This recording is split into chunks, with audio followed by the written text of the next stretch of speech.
Greetings and salutations.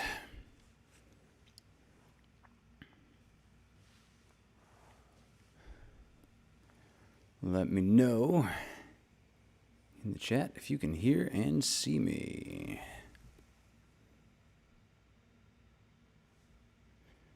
All right, I've got visual.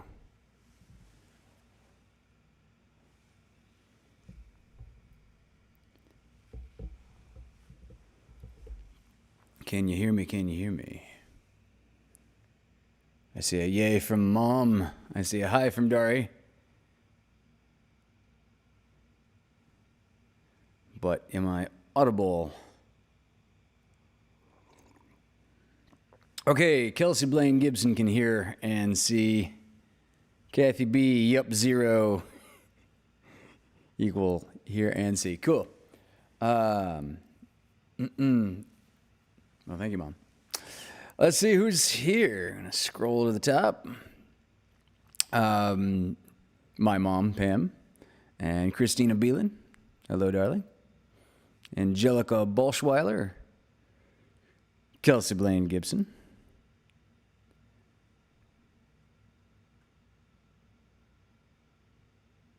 Ooh, Kathy B sounds like she's having a nice cocktail this evening.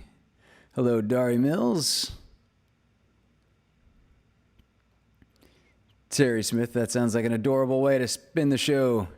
Gonna snuggle puppies and just listen tonight, she says. Hello, Anna.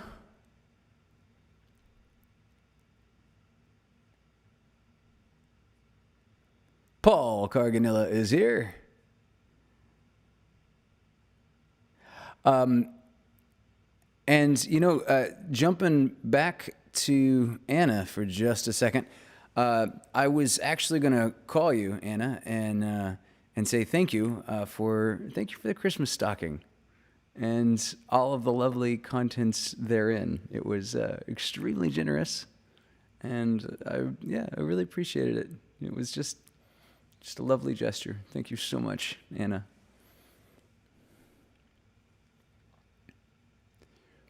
There was, amongst other things in the stocking, there was an entire bottle of Jameson. A very thoughtful Christmas stocking stuffer. Hello, Olive and Ray. Meow. Lovely. Oh, and Ruth Sanchez is listening with her sister Maria in their childhood home. Well, that's lovely. All right. So this evening's literary offering is from Henry David Thoreau. I've done a couple of excerpts from Walden in the past. And it always helps me get focused, centered, grounded. I'm not sure what you would call it. Sometimes it helps me just sort of reprioritize and put things back in the right order of how they fit into my life. And I don't know, I guess that's probably particularly timely for everyone as we approach New Year's Eve. I imagine most people do some version of that. So,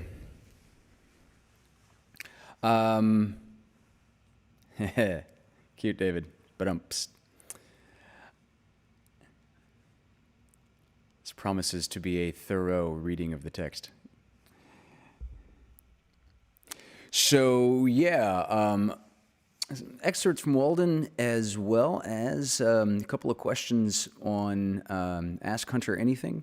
One particular question, and then another I thought I'd just give you all an update to what's going on with the James Webb Space Telescope as a second question. It's kind of neat how many people kind of throughout the week ask me various questions about the James Webb Space Telescope. I mean, it's particularly because I'm not an aerospace engineer. It's just news that I follow very, very carefully.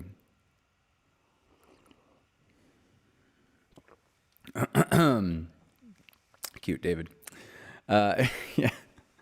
So yeah, people just kind of conversationally in person asked me questions about James Webb Space Telescope, JWST, for those of you that are into the whole brevity thing.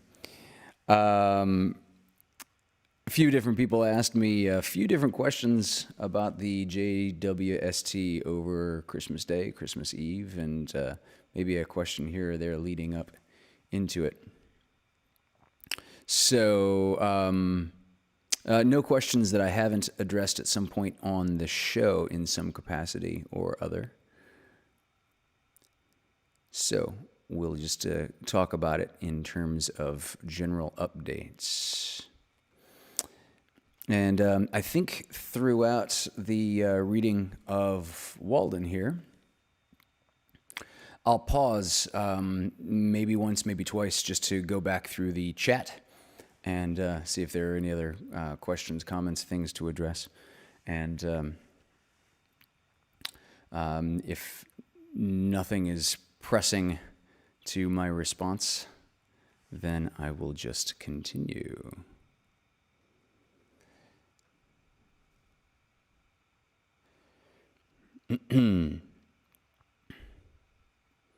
All right, a moment for software adjustment. That moment has elapsed.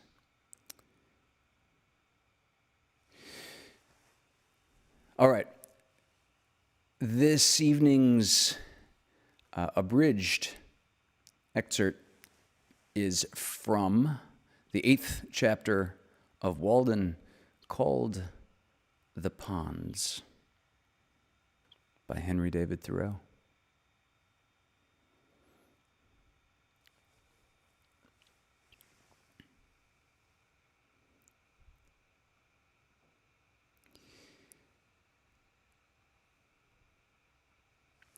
Sometimes, having had a surfeit of human society and gossip and worn out all of my village friends, I rambled still farther westward than I habitually drell, into the yet more unfrequented parts of the town, to fresh woods and pastures new, or while the sun was setting, made my supper of huckleberries and blueberries on Fairhaven Hill, and laid up a store for several days. The fruits do not yield their true flavor to the purchaser of them, nor to him who raises them for the market. There's but one way to obtain it, yet few take that way. If you would know the flavor of huckleberries, ask the cowboy or the partridge. It is a vulgar error to suppose that you have tasted huckleberries who never plucked them. A huckleberry never reaches Boston. They have not been known there since they grew on her 3 hills. The ambrosial and essential part of the fruit is lost with the bloom, which is rubbed off in the market cart, and they become mere provender.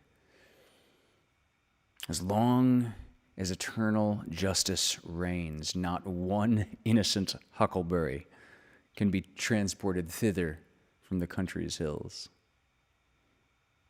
Occasionally, after my hoeing was done for the day, I joined some impatient companion who had been fishing on the pond since morning, as silent and motionless as a duck or a floating leaf.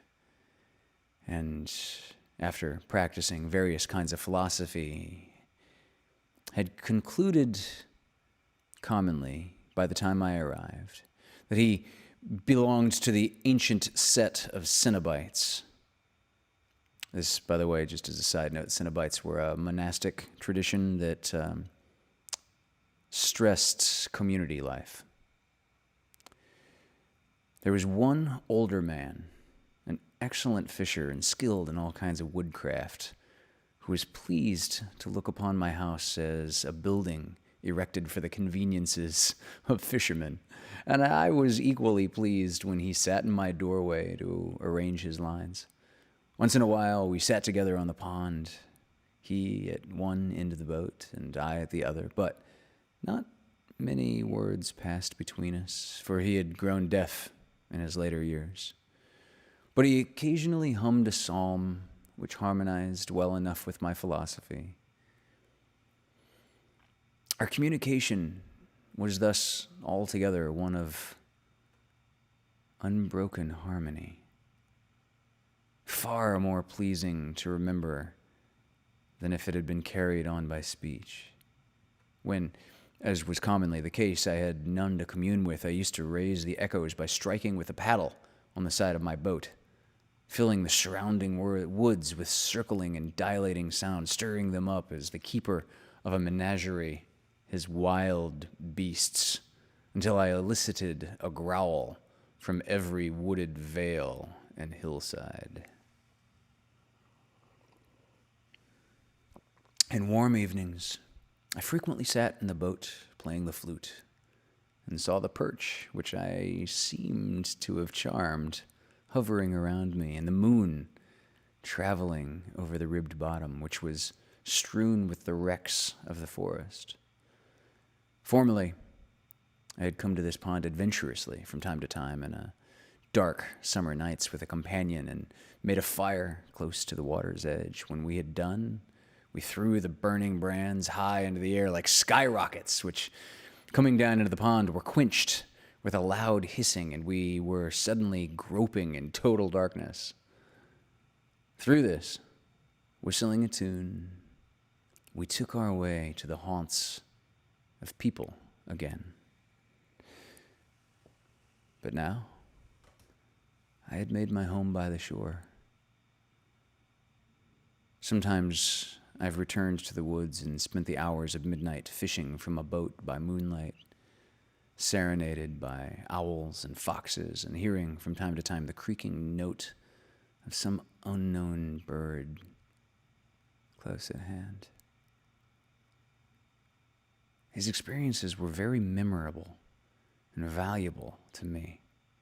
Anchored in 40 feet of water, surrounded sometimes by thousands of small perch and shiners dimpling the surface with their tails in the moonlight and communicating by a long, flaxen line with mysterious nocturnal fishes, which are their dwelling 40 feet below.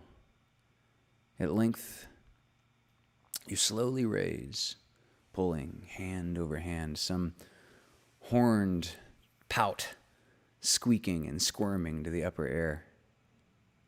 It was very queer, especially in the dark nights when your thoughts had wandered to vast and cosmological themes in other spheres, to feel this faint jerk which came to interrupt your dreams and link you to the immediacy of nature again. It seemed as if I might next cast my line upward into the air, as well as downward into the element, which was scarcely more dense. Thus, I caught two fishes, as it were, with one hook.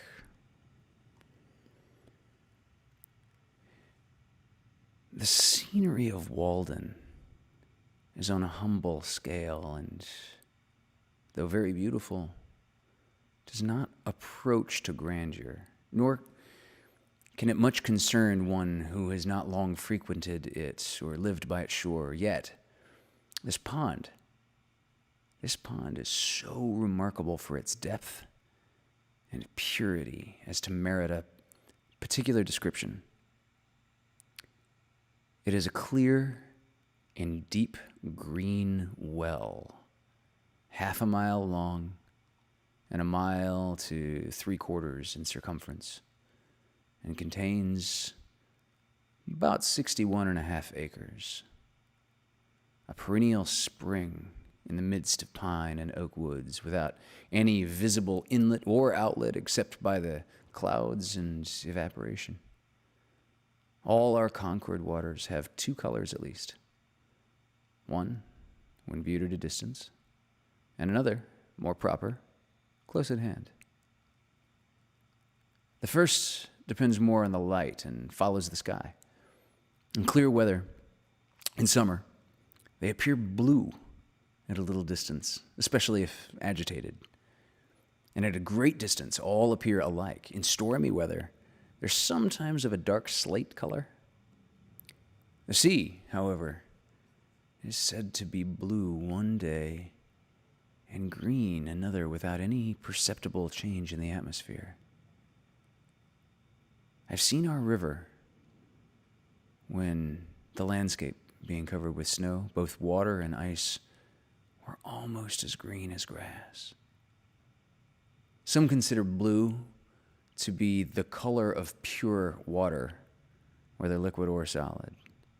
But looking directly down into the waters from a boat, there seem to be of very different colors.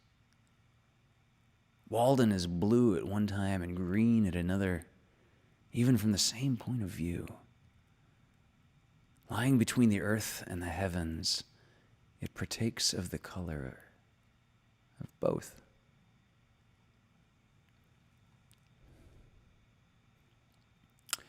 The water is so transparent that the bottom can easily be discerned at the depth of 25 or 30 feet. Paddling over it, you may see many feet beneath the surface, the schools of perch and shiners, perhaps only an inch long. Once in the winter, many years ago, when I had been cutting holes through the ice in order to catch pickerel, as I stepped ashore, I tossed my axe back onto the ice, but as if some evil genius had directed it, it slid 4 or 5 rods directly into one of the holes where the water was 25 feet deep. Out of curiosity, I lay down on the ice and looked through the hole until I saw the axe a little on one side, standing on its head, with its half erect and gently swaying to and fro with the pulse of the pond. And there it might have stood erect and swaying till, in the course of time, the handle rotted off if I had not disturbed it. Making another hole directly over it with an ice chisel, which I had, and cutting down with my knife the longest birch which I could find, I made a slip noose, which I attached to its end, and letting it down carefully, I passed it over the knob of the handle and drew it by a line along the birch, and so pulled the axe out again. It's very clever of him.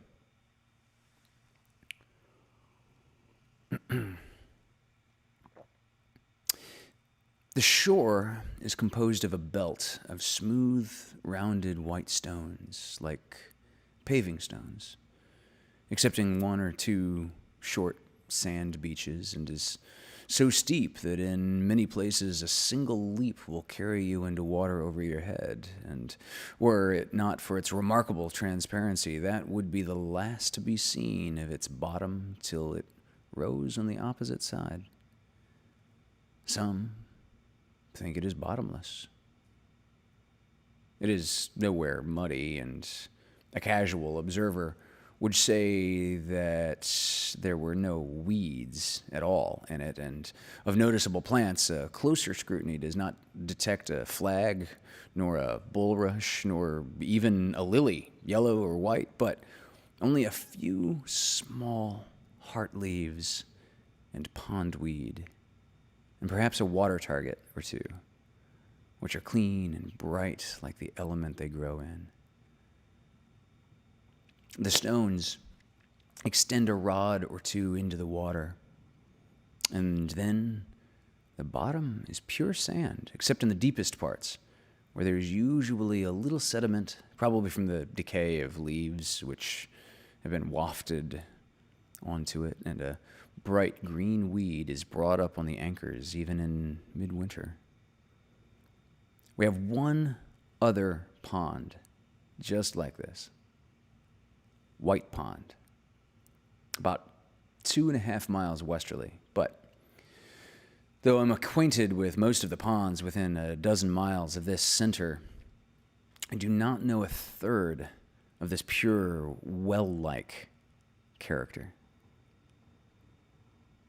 Yet, perchance, the first who came to this pond have left some trace of their footsteps. I've been surprised to detect encircling the pond, even where a thick wood has just been cut down on the shore, a narrow, shelf-like path in the steep hillside, alternately rising and falling, approaching and receding from the water's edge, as old, probably, as the race of man here, worn by the feet of Aboriginal hunters, and still from time to time unwittingly trodden by the present occupants of the land. Walden Pond rises and falls, but whether regularly or not, and within what period, nobody knows. Though, as usual, many pretend to know. It is commonly higher in the winter and lower in the summer, though not corresponding to the general wet and dryness. The same is true, as far as my observation goes, of White Pond. Some have been puzzled to tell how the shore became so regularly paved. My townsmen have all heard the tradition. The oldest people tell me that they heard it in their youth, that anciently the Indians were holding a powwow upon a hill here, which rose as high into the heavens as the pond now sinks deep into the earth. And they used much profanity, as the story goes, though this vice is one of which the Indians were never guilty, and while they were thus engaged, the hill shook and suddenly sank, and only one old squaw, named Walden, escaped. And from her, the pond was named. It has been conjectured that when the hill shook, these stones rolled down its side and became the present shore. It's very certain, at any rate, that once there was no pond here, and now there is one. As for the stones, many still think that they are hardly to be accounted for by the action of the waves on these hills, but I observe that the surrounding hills are remarkably full of the same kind of stones, so that they've been obliged to pile them up in walls on both sides of the railroad cut nearest the pond. And moreover, there are most stones where the shore is most abrupt, so that, unfortunately, it is no longer a mystery to me. I detect the paver. One might suppose that it was originally called a walled-in pond. David Benjamin, that's for you. It's actually written in there, walled-in pond. I think I'll pause right there and take a glance through the chat. Say hello to folks that I have not yet seen and sent greetings to. Let's see. Yes, Dari, thank you. I do now have the live chat on, and I did not until you asked. Yes, Christina, that was awesome. As with David Benjamin, we all woke up 4 a.m. on Christmas morning to watch the live feed of the launch of the James Webb Space Telescope.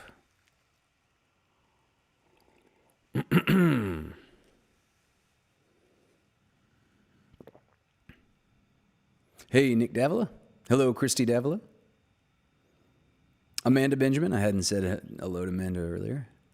Hello, Lucy. I hope Lucy's feeling okay. Rhonda Seto.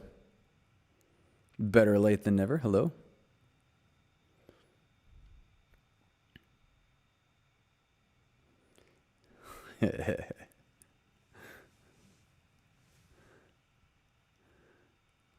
Best punned ever. Cute. All right. We'll continue with Walden. One might suppose that it was originally called Walled-in Pond. Brumps.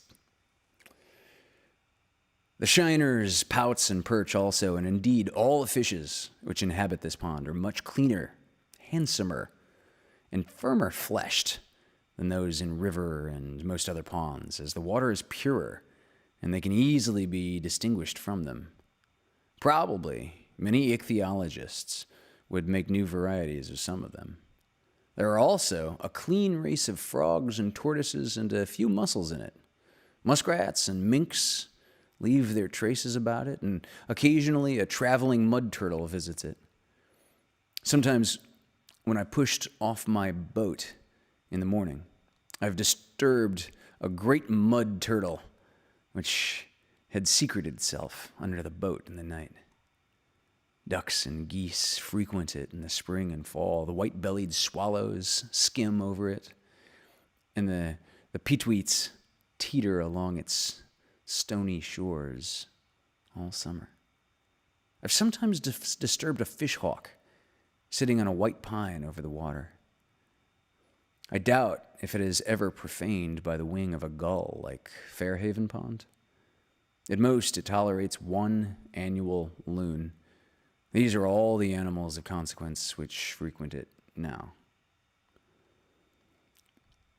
You may see from a boat in calm weather, near the sandy eastern shore where the water is 8 or 10 feet deep, some circular heaps 6 feet in diameter by a foot in height, consisting of small stones, each less than a hen's egg in size, where all around is bare sand.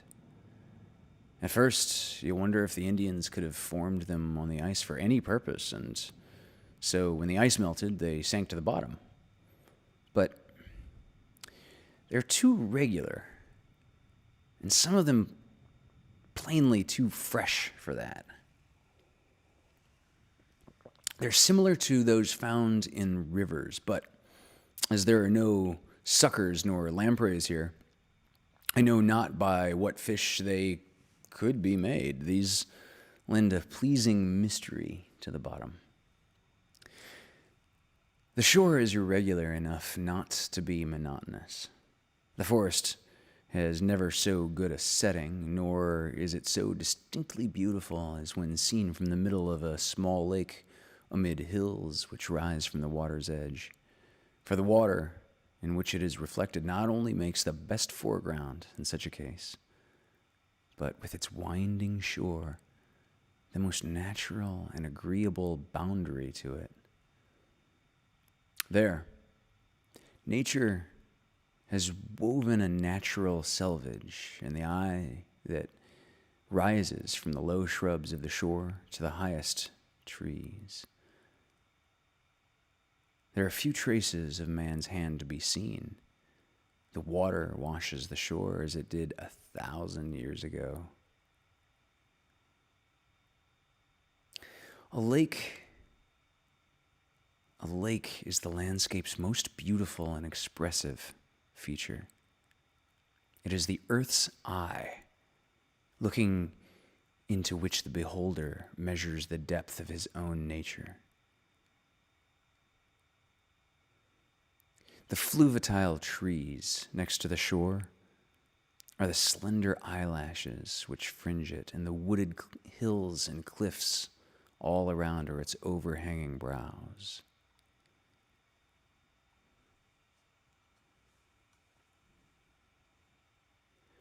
Standing on the smooth, sandy beach at the east end of the pond, in a calm September afternoon, when a slight haze makes the opposite shoreline indistinct, I have seen whence came the expression, the glassy surface of a lake. When you invert your head, it looks like a thread of the finest gossamer stretched across the valley, gleaming against the distant pine woods, separating one stratum of the atmosphere from another. You would think that you could walk dry under it to the opposite hills, and that the swallows which skim over might perch on it.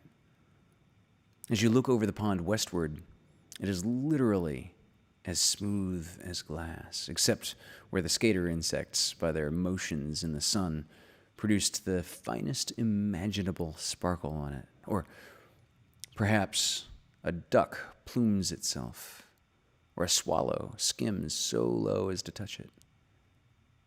It may be that in the distance, a fish describes an arc of 3 or 4 feet in the air, and there's one bright flash where it emerges and another where it strikes the water. Sometimes the whole silvery arc is revealed, or here and there, perhaps is a thistledown floating on its surface, which the fishes dart at and so dimple it again. From a hilltop, you can see a fish leap in almost any part, for not a pickerel or a shiner picks an insect from this smooth surface, but this disturbs the equilibrium of the whole lake.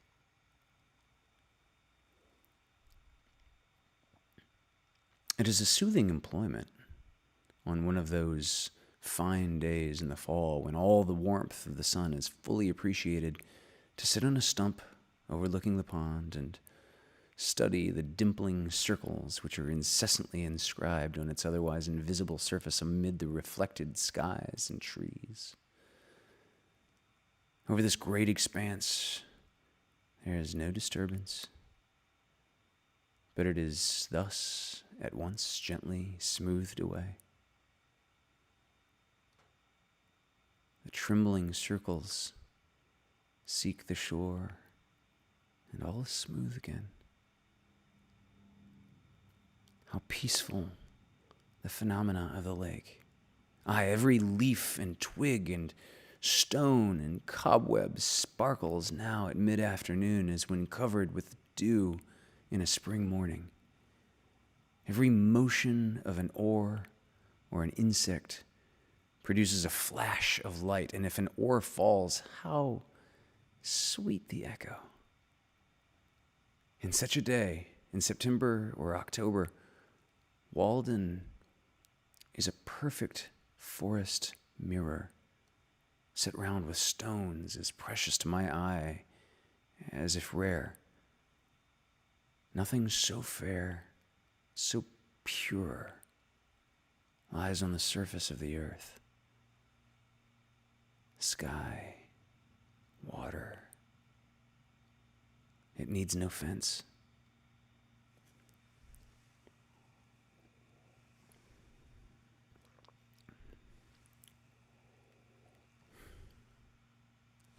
A field of water betrays the spirit that is in the air and is continually receiving new life and motion from above. It is intermediate in its nature between land and sky. On land, only the grass and trees wave, but the water itself is rippled by the wind. I see where the breeze dashes across it by the streaks of light. It is remarkable that we can look down on its surface. The skaters and water bugs finally disappear in the latter part of October when the severe frosts have come. And in November, usually, on a calm day, there's absolutely nothing to ripple the surface. One November afternoon, in the calm at the end of a rainstorm of several days' duration, when the sky was still completely overcast and the air was full of mist, I observed that the pond was remarkably smooth, so that it was difficult to distinguish its surface, though it no longer reflected the bright tints of October, but the somber November colors of the surrounding hills. Though I passed over it as gently as possible, the slight undulations produced by my boat extended almost as far as I could see, and gave a ribbed appearance to the reflections.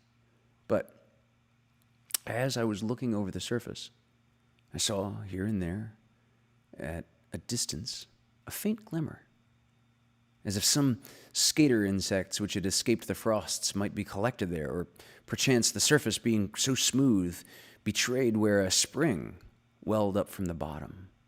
Paddling gently to one of these places, I was surprised to find myself surrounded by myriads of small perch, about 5 inches long, of a rich bronze color in the green water, sporting there and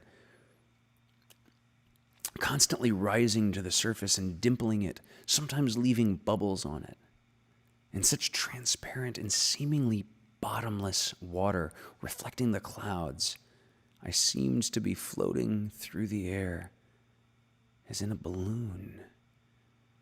And their swimming impressed me as a kind of flight or hovering, as if they were a compact flock of birds passing just beneath my level on the right or left of their fins, like sails set all around them.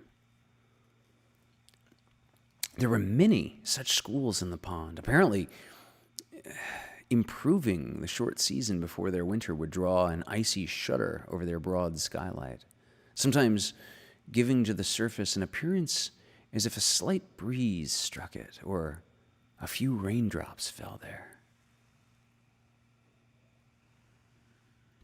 When I approached carelessly and alarmed them, they made a sudden splash and rippling with their tails, as if one had struck the water with a brushy bough and instantly took refuge in the depths. At length, the wind rose, the mist increased, and the waves began to run. And the perch leaped much higher than before, half out of the water, 100 black points 3 inches long, at once above the surface. Even as late as the 5th of December one year, I saw some dimples on the surface, and thinking it was going to rain hard immediately, the air being full of mist, I made haste to take my place at the oars and row homeward. Already the rain seemed rapidly increasing, though I felt none on my cheek, and I anticipated a thorough soaking. But suddenly, the dimples ceased, for they were produced by the perch, which the noise of my oars had seared into the depths, and I saw their schools dimly disappearing. So I spent a dry afternoon after all.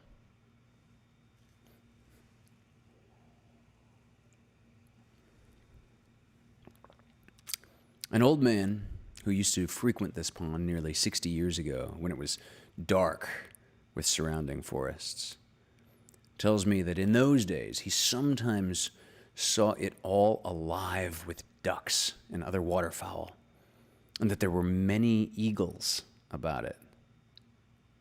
He came here a-fishing, and used an old log canoe, which he found on the shore. It was made of 2 white pine logs dug out and pinned together, and was cut off square at the ends. It was very clumsy, but lasted a great many years before it became water, and perhaps sank to the bottom. He did not know whose it was. It belonged to the pond. An old man, a potter, who lived by the pond before the Revolution, told him once that there was an iron chest at the bottom, and that he had seen it. Sometimes it would come floating up to the shore, but when you went toward it, it would go back into deep water and disappear. The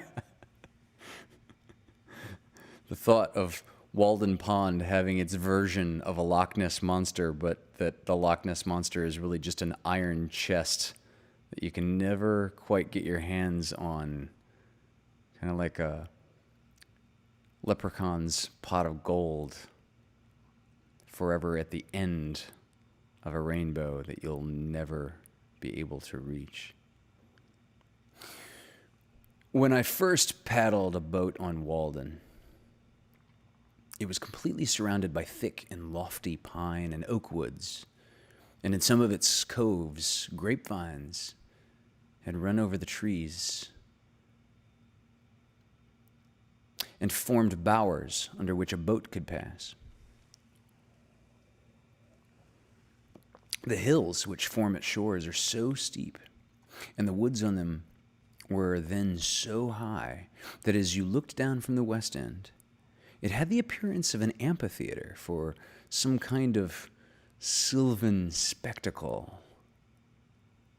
Oh, God, I love that term, an amphitheater for some kind of sylvan spectacle.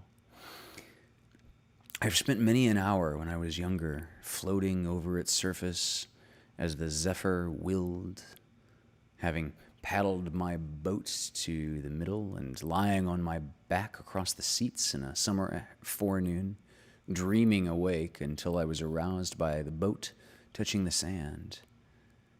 And I rose to see what shore my fates had impelled me to. Days when idleness was the most attractive and productive industry. Many a forenoon have I stolen away, preferring to spend thus the most valued part of the day. For I was rich, if not in money, in sunny hours and summer days, and spent them lavishly.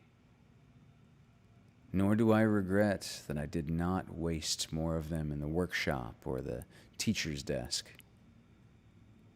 But since I left those shores, the wood choppers have still further laid them waste. And now, for many a year, there will be no more rambling through the aisles of the wood, with occasional vistas through which you see the water.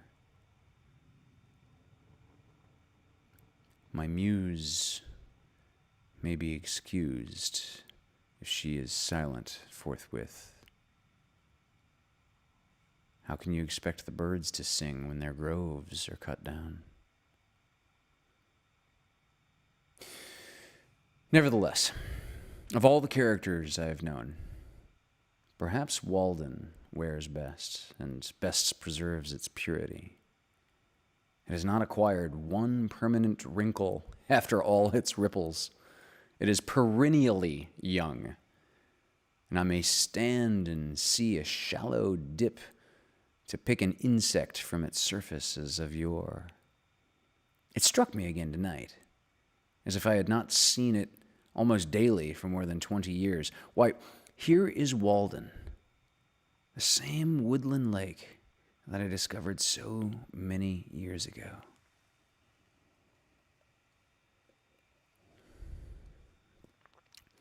It is no dream of mine to ornament a line. I cannot come nearer to God and heaven than I live to Walden even. I am its stony shore and the breeze that passes o'er. In the hollow of my hand are its water and its sand, and its deepest resort lies high in my thought. The cars never pause to look at it, yet I fancy that the engineers and firemen and brakemen and those passengers who have a season ticket and see it often are better men for the sight. The engineer does not forget at night that he has beheld this vision of serenity and purity once at least during the day.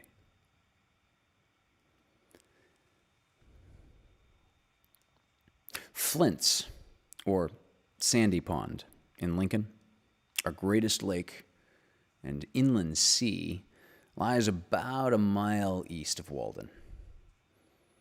It is much larger, being said to contain 197 acres, and is more fertile in fish, but it is comparatively shallow and not remarkably pure. A walk through the woods thither was often my recreation. It was worth the while, if only to feel the wind blow in your cheek freely and see the waves run.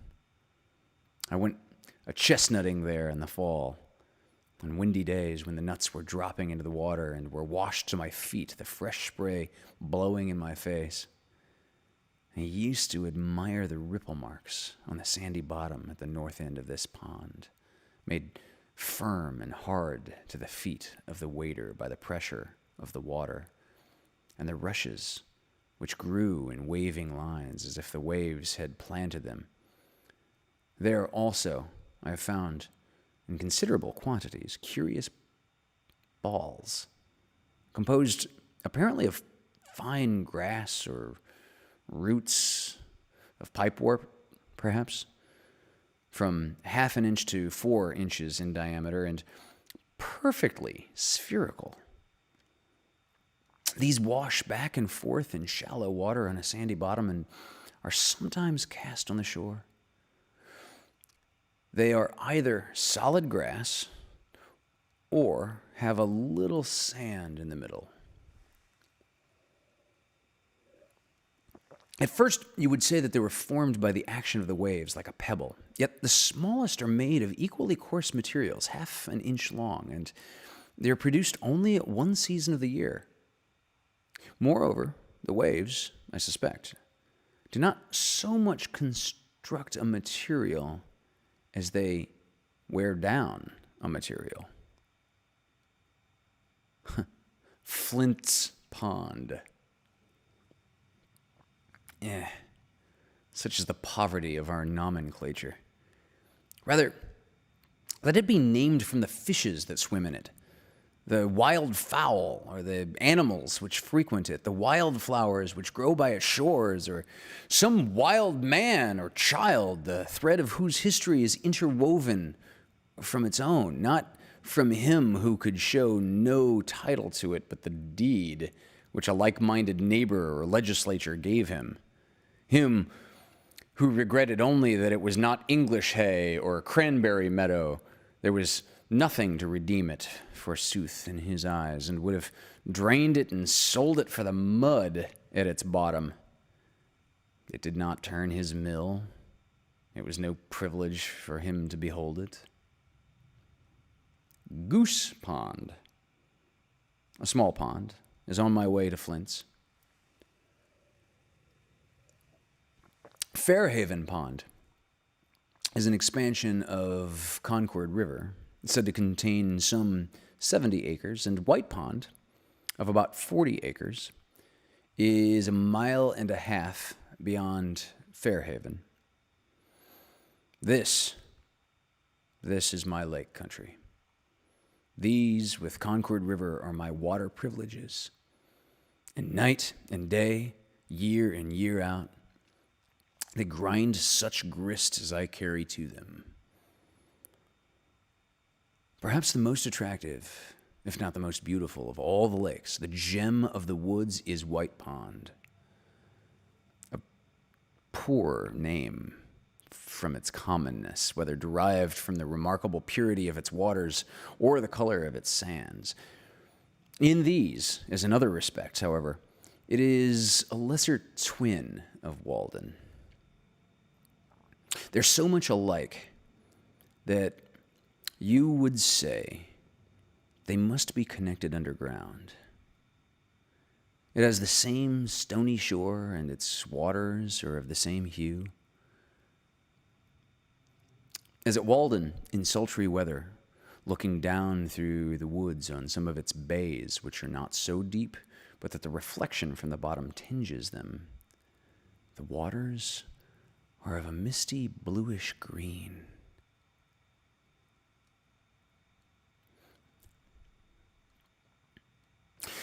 This pond has rarely been profaned by a boat, for there's little in it to tempt a fisherman.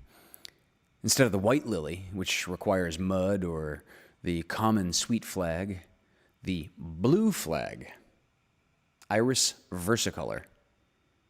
This is a outdated or technical name for a blue iris.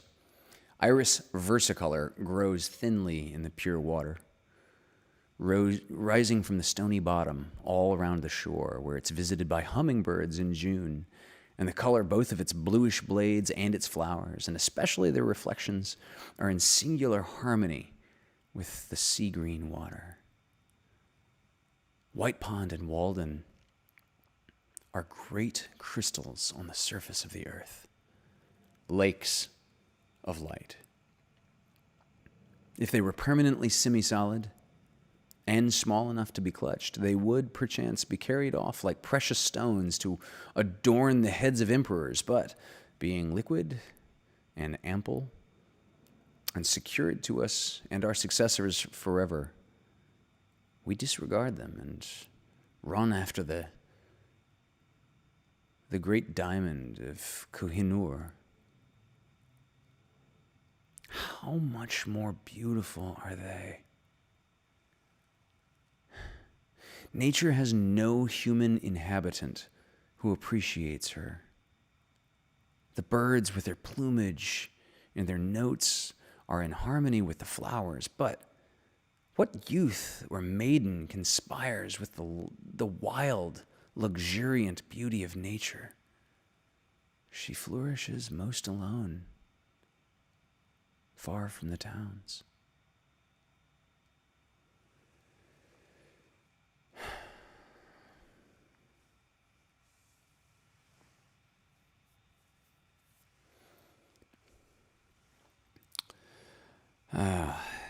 I see Mom has inserted Mom put on her horticulture hat and gave me a little note. Sweet flag. Sweet flag is a kind of wetlands grass, a friendly, non-invasive species, Acorus calamus, Acorus calamus, and is useful at the edge of a pond or to stabilize marshy soil. Yeah, ask Mom. That is in Mom's wheelhouse of knowledge. So speaking of wheelhouse of knowledge, I got a question from Miss Christina Beeland that I had to ask Dad. This question was in Dad's wheelhouse. I did not have a satisfactory answer to give Christina when she asked. So I did a little research, and when I say a little, fortunately, I was able to just ask my dad. So I'm going to answer this question with, I hope, some justice, and then give you all a little update on the James Webb Space Telescope. So basically, Christina's question falls under what you would call meteorology, science of the weather. Christina wanted to know, why is it that here in Southern California, we have really dry summers? Like, it'll go a whole summer sometimes without raining, maybe literally without raining once. Maybe it will rain only once, and very lightly at that. Then all of a sudden, winter kicks in, and snow or rain, depending on what altitude where you are in elevation, rather. All of a sudden, when winter kicks in, precipitation starts happening. What's up with that? Well,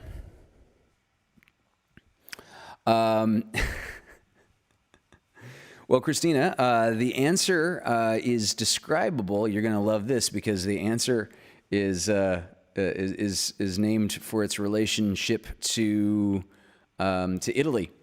It's because Southern California is what we call a Mediterranean climate. So this is a high pressure zone through the warm months of the year. And what I mean by a high pressure zone is that in some spaces of air, if you want to put it this way, the air in some areas, the pressure might be high. Like if you imagine the air inside a balloon. If your fingers come off of the opening of that balloon, let's say that the balloon's not tied, it's got like an opening in it that you're just holding closed with your fingers. If you let your fingers off of that opening and just let the balloon do what it does, or rather let the air inside the balloon do what the air inside the balloon does, the moment that you give it the opportunity, that air is going to release from the balloon because the air inside the balloon is high pressure. And it's going to go from a state of high pressure to low pressure, the exact same way that water is going to fall from high places down to lower places, or that a ball is going to roll down a hill going from a high place to a lower place. So to give you another little insight on what I mean by a high pressure area is go back to our balloon for a moment. To get more air inside that balloon, you're going to have to put more pressure in. Now, our lungs are strong enough in comparison to how strong a balloon is pushing outward that our lungs are generally strong enough to put more air into that balloon. But this is, again, just to kind of illustrate what I mean by a high pressure situation inside the balloon. You got to put effort through your lungs into putting more air into that balloon. And to give you an example of the other side of the equation, a low pressure situation, this would be like a vacuum. So if you imagined having a bell jar, having an upside down piece of glass that had a hole in the bottom of it, and you've got a motor that is actively sucking the air out of that hole. The moment that you picked up the upside down jar, you're going to let air in, and air is going to rush inside to fill the vacuum. This is a very low pressure situation. All right? So, a Mediterranean climate, such as we have here in Southern California, is a high pressure situation through the warm months. And as such, it's constantly got an outward pressure. So for clouds, for example, for rain-bearing clouds to come into this situation is rather difficult, because this is like trying to put air back inside a balloon. This is trying to put more air into a balloon. As a consequence, we always have this wind that is blowing out toward the ocean. And that is why I like living near the beach when I'm not up in Big Bear, for example, is because as polluted as the San Fernando Valley may become, anywhere around the beach, at least through the warm summer months, there is this constant breeze pushing all the smog and the air pollution out onto the ocean, which is awful, but it is pushing the air pollution away from where I stand, live, and breathe. And so, if you're going to live in Southern California, the air is cleaner by the beach. The moment we get into winter, this is when we go from a high pressure system to a low pressure system, just like in the Mediterranean. And when Southern California becomes a low pressure situation, this is where now the rain clouds, for example, are going to rush in very much like our upside down jar that we had pumped all the air out of, where all the air is now rushing inside this vacuum jar. Now we're in a low pressure situation, and a lot of rain-bearing clouds or snow-bearing clouds can suddenly come into the area and release precipitation upon us. Let's see. So, quick glance at the chat. Nick Davila is pointing out that JWST, the James Webb Space Telescope, is positioning itself. Yes, I concur. When I was looking for an updated status report right before the beginning of the show, we're about 30% of the way toward where it's going to be. You can't say where it's going to land, and you can't say where it's going to stay because it's in a constant rotational orbit around the sun. So the Sun-Earth position that it is traveling to, I've described this previously on the show. This is called the Lagrange point number 2, L2 point. And essentially, this is a spot that is about 1 million miles away from the Earth. I gave the contrast before that the Hubble telescope is orbiting around the Earth. The James Webb telescope is going to be orbiting around the sun. And the James Webb telescope is a lot farther out from the Hubble. The Hubble is typically around 250 miles above the Earth's surface, sometimes a little higher, sometimes a little lower. This thing is going to be about 1 million miles above the Earth's surface. And as I said right before the show began at 9 o'clock Pacific Standard Time, it was about 30% of its voyage there. So there are 3 programmed burns that are going to be happening mid-flight. And when I say burns, I mean adjustment, course correction, where they fire up the rockets and kind of repoint, re-aim, reorient the JWST. And as Nick Davila correctly and accurately pointed out, it's right now in the second of the pre-planned burns. So these burns are not necessarily to make it... these burns are just like to aim it a little bit better. Left, right, up, down, where do we need to go? Let's just like repoint, reorient, are we on track? And right now, the second of 3 course corrections is happening. And yes, David, it'll roughly stay put relative to the Earth. Roughly indeed. I just got the best visualization for this afternoon. Imagine a really, really whippy antenna. You remember when cars had antennae? Imagine, like, say, a very long, and I'll say again, whippy rod. It's thick at the bottom in your hand, and the end, you can swish it through the air.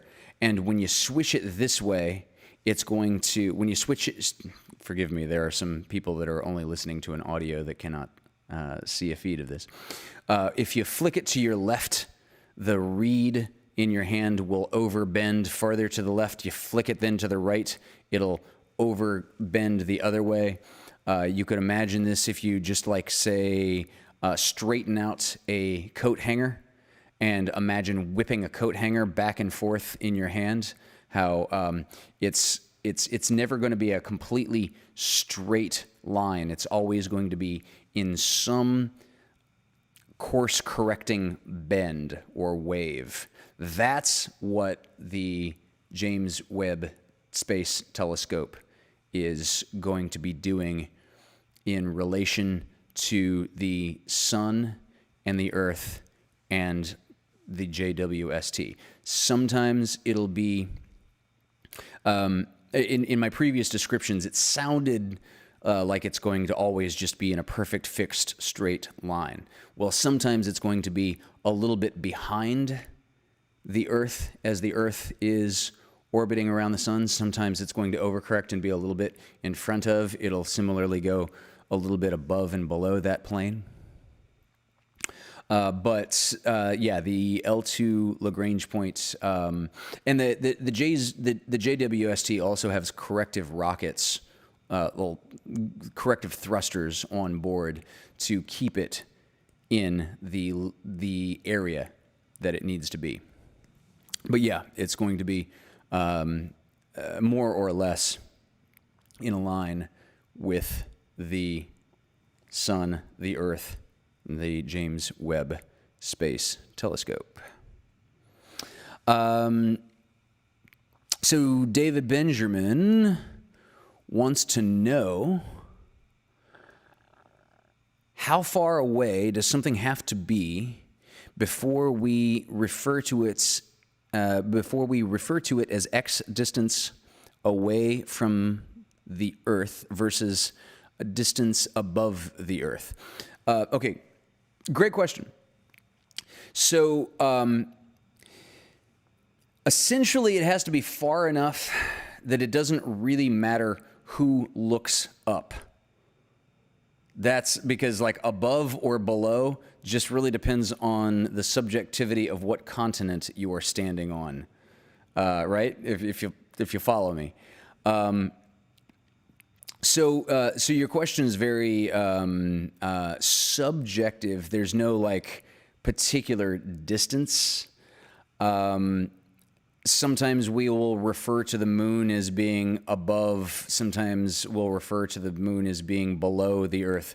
But again, all this is really, it's more like where above, below. It's kind of it's similarly meaningless as asking what is north of the North Pole. Like above and below very quickly becomes meaningless as we get any appreciable distance away from the Earth. The really funny, vague thing, the point that is like argued a lot, is where does space begin? That's a weird, funny question that a lot of astronomers, astrophysicists, people constantly argue about, because the atmosphere, as you leave the Earth's surface, or as you get farther away from the Earth's surface, the atmosphere just gets thinner and thinner and thinner. There's not like a cutoff point where, okay, this is the line, there's just no more air above this line. No, it's just like the thickness of the air just sort of decreases the higher and higher you get. It's appreciably thinner when you're in mountainous altitudes, like in Big Bear, for example. In Big Bear, so my cabin in Big Bear is about 7,000 feet above sea level, and the air there is thin enough that water boils significantly faster. What I mean by faster is that water boils at a significantly lower temperature. It takes less energy to make water boil when you are in the kitchen at Big Bear versus when you're in the kitchen here at sea level in LA. And it's all because of atmospheric thickness. And again, there's no like 0 point where like, all right, this is the edge of the map. Beyond this point, there be dragons and vacuum. It's a gradual cutoff. And all right, I've probably extolled way too far on answering that. Yes, Nick Davila. Nick is saying, as I understand, it will keep pace with the Earth. Yeah. So yeah, again, if you want to just picture in your mind and I'm going to try to use as few hand gestures in this description as possible for the benefit of folks that are listening to the audio only. If you imagine in your mind the sun as being a central pivot point, that for the purpose of this answer, for the purpose of this discussion, we can say that the sun is stationary. The earth is moving around the sun, not in a perfect circle, actually, but in a bit of an ellipse. And yes, imagine that as the earth goes around the sun, counterclockwise, if you're looking down on the whole system, down, orienting up and down in line with the North Pole is basically up and the South Pole is basically down. We're going to take a Northern Hemisphere-centric view on this explanation. So imagine the Earth to be going counterclockwise around the sun. Now imagine also that the James Webb Space Telescope is going to be more or less in line with the Earth and also going counterclockwise. So part of the deal, part of the design in this is to try to remain as much as possible in the shadow of the Earth. The sun is, of course, blaring out sunlight in all directions at all times. And the James Webb Space Telescope sees in infrared, so it sees heat in a very literal way. So to that end, we have to keep as much heat from the sun and from the earth away from the thing so that it can see the heat that we want it to see from deep space. And so we are going to try as often as possible to keep it on the other side of the earth from the sun, so that as the earth is rotating and going through its night-day cycle, the James Webb Telescope is always going to more or less line up with the night side of the earth.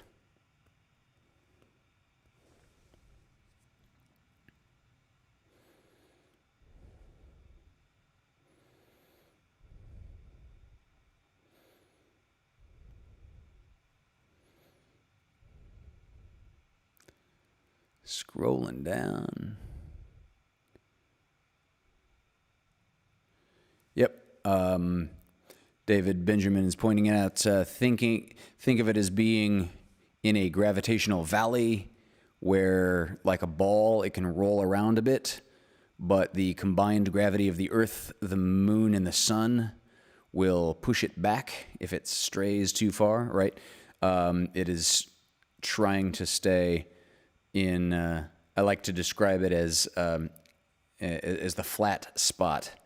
And if you imagine, when I say flat spot, I mean as compared to the side of a hill where the slope is at an angle. At the top of a hill or at the bottom of a hill, there might be a flat spot where a ball can, for some amount of time, be expected not to roll up or down, but stay in an undisrupted flat spot.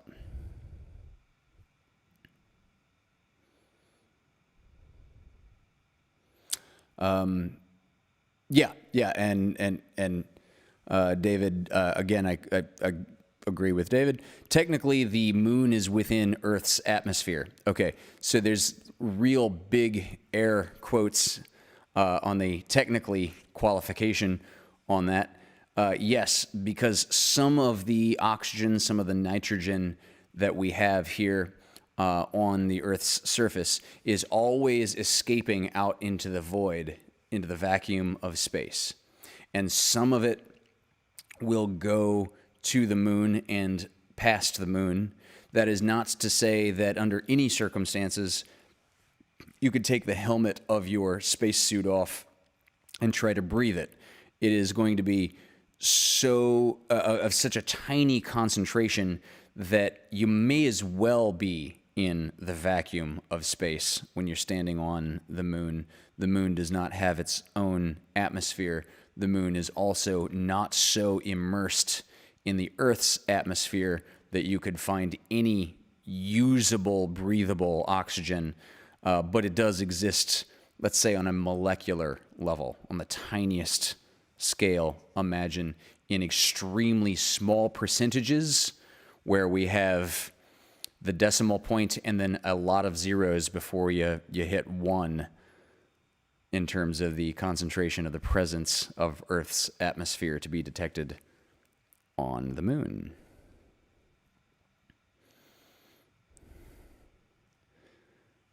Scrolling down.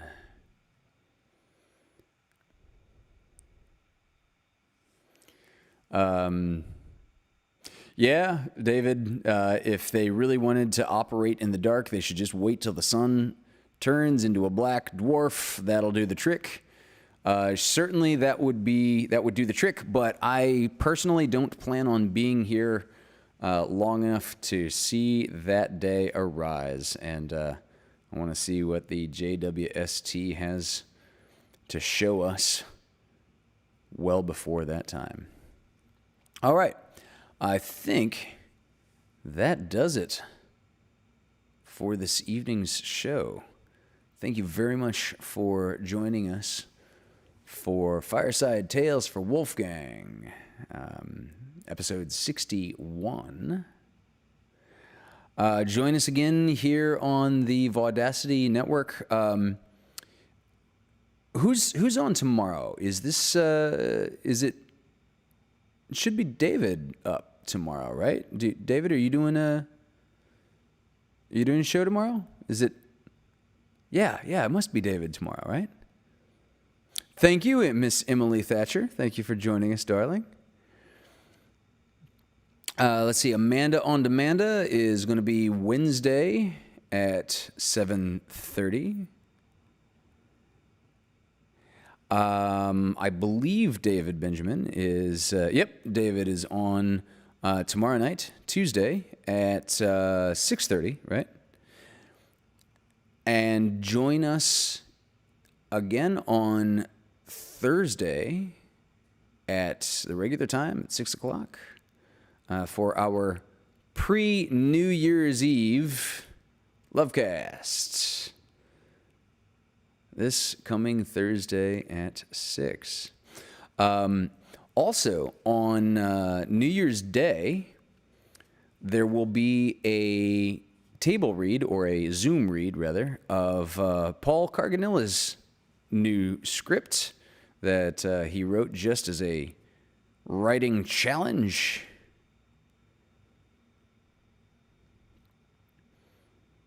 Okay, 3 people just put in 7:30, and there's such a delay in the chat. I'm not sure what they're referring to. Okay, thank you, Kelsey Blaine Gibson. David's show is tomorrow at 7:30. Now I'm clear. And do we have a time for the Vaudacity read of Paul's new script? That will be on New Year's Day, I believe.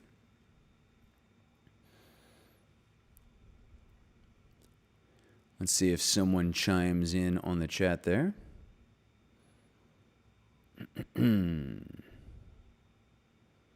Well, in any case, it's definitely going to be fun.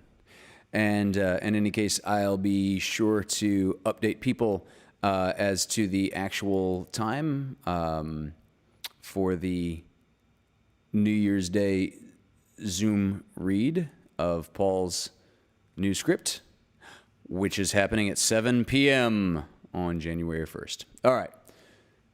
There it is. Thank you, ladies and gentlemen.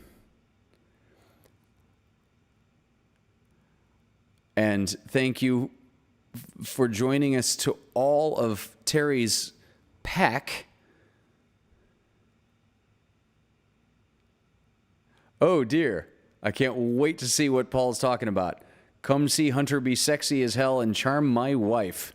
None of the rest of us have read this script yet. I'm not even sure if it's like if it's finished in the writing, or if he's still. I don't know where this is in the writing process. Paul, to give you all some context, is doing an 8-day writing challenge where he has 8 days to come up with an entire script, and none of us know what it's going to be. There were some limitations and strictures that were written in as voted upon, as submitted by the Vaudacity crowd, and then were randomly drawn. So, yeah, we're looking forward to seeing how these details shape out, man. This is going to be. I'm on page 16, he says. Right on. Okay, so thank you all very much for joining us.